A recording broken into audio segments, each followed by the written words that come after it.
No for Jamaicans them and who know the blood clot problem, cause who know want come here come go and like say who know the best blood clot, hardest working slave. And then know him and them feel say them can do. Other Jamaican so. Brother, no do that my youth. Don't put up with them blood clot madness here. I want them to know. Who know worth way more than what them a do. I choose some man who know them worth, them feel say, yo, this okay. You know blood clot okay, me done. This creator is describing new slavery, the new form of labor that has morphed from slavery from colonial times to the present labor force.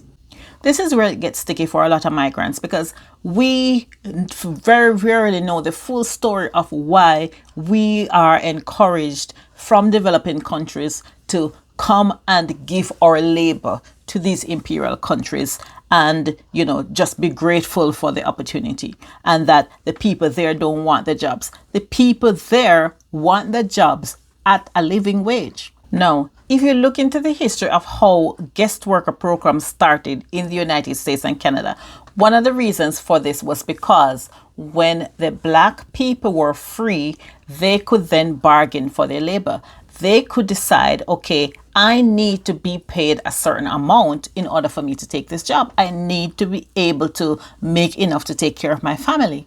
But white plantation owners, white farm owners, white people who were mainly the ones running the businesses, running the farms, etc., did not take kindly to being told how much they should pay black people. And what they did, because at the time Jamaica and most, if not with the exception of Haiti, all of these Caribbean countries were in fact under the control of the UK still. At the time, they were British colonies. The United States, from one imperialist to another, had negotiations with Britain. Say, okay, you have all of these black people there who don't have jobs. Send them here, we will give them jobs and we will pay them. And they made those arrangements under a colonial government, right? One of the initial problems that they had, however, was that in those early days, those people would come, and when their work period was over, they would then disappear into the United States when their contract was finished. Racists being racist, they were concerned that too many of these people of color were coming into our country and then working and then letting loose. And that is how they came up with the guest worker programs. That is how the guest worker programs came up with all these rules that you come in on this specific visa, you work for this specific period, you work for these specific people, and then you must go home. I'm going to read a bit from Cindy Hahamovich. She wrote chapter 9 in the book, Making Empire Work. All 4 Jamaicans, 1 man and 3 women, had arrived in the US on legal temporary guest worker visas that bound them to a company called Mr. Clean for a 9-month period. Promised 40-hour work weeks and furnished apartments, they paid $2,000 each to the company, flew to the US at their own expense, and then arrived in Destin, Florida, to find that they were expected to sleep on the floor of a completely bare apartment already crowded with 12 other guest workers, each of whom was paying $300 a month in rent. No one got anything like 40 hours of work a week. The workers alleged that Mr. Clean used several crowded apartments as informal hiring halls from which the company selected only a few workers each day. At the end of each fortnight, the workers would receive checks for only a few dollars each, in some cases for no dollars. Some received handwritten notes indicating the amount they owed Mr. Clean. When 6 of the Jamaicans, including the 4 I met in New York, complained to a supervisor, all the guest workers received a memo warning them that anyone who didn't show up for work would be immediately evicted, reported to the immigration authorities as AWOL, and taken to the airport for deportation. Now, there's always been a lot of debate about whether or not what is happening now, particularly when it comes to migrant labor, can be seen as slavery, because people technically have consented. People have voluntarily gone on these programs. People have consented to working, with these people, to working for a period of time. Where it becomes sticky is when what you consented to has changed into something else. These systems are not designed with the worker in mind. The whole point is to access cheap labor. And I say all the time that in the Caribbean in particular, we live in sort of a bubble. We live in a bubble where we are not able to outwardly recognize racism for what it is.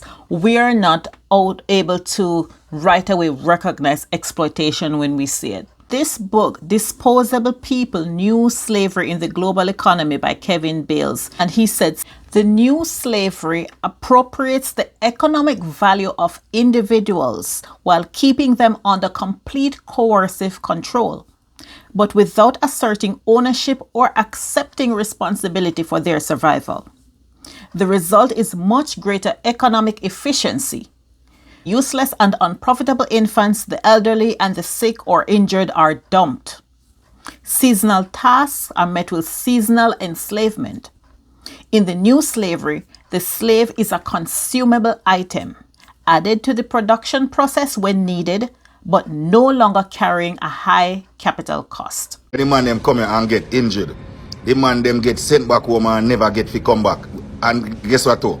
If it's a long-term injury where I go affect you, them not get nothing for it. When Canadian blood clot get injured on the job, boy, then can go on long-term disability, all kind of blood clot benefits. So brother, go study the thing and don't blood clot.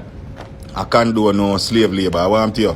When this creator talks about people getting injured on the job, for example, and not being able to access benefits, and Canadian citizens being able to access certain benefits as workers that the immigrant workers are not. All this is by design. The whole concept of having seasonal labor is so that you can extract and exploit the economic benefits from them at the lowest cost possible.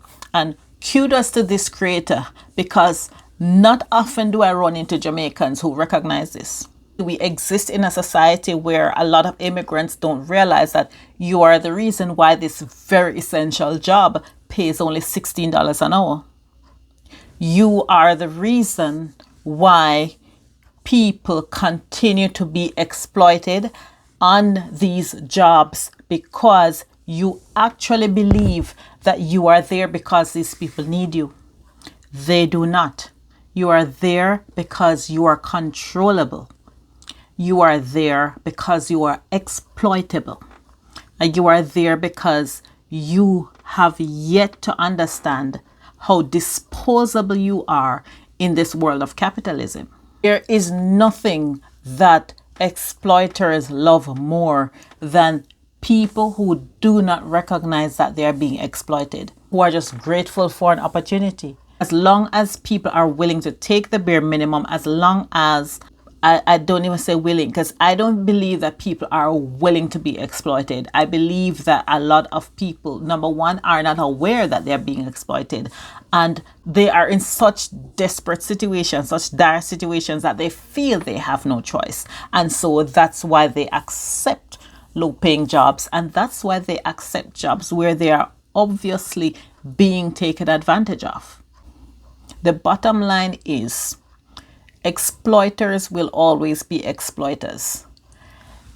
Capitalists are always going to try to make the most money for the least cost. And when you become aware of the systems of exploitation that they employ, do not participate in it. Do not be a willing participant in your own exploitation.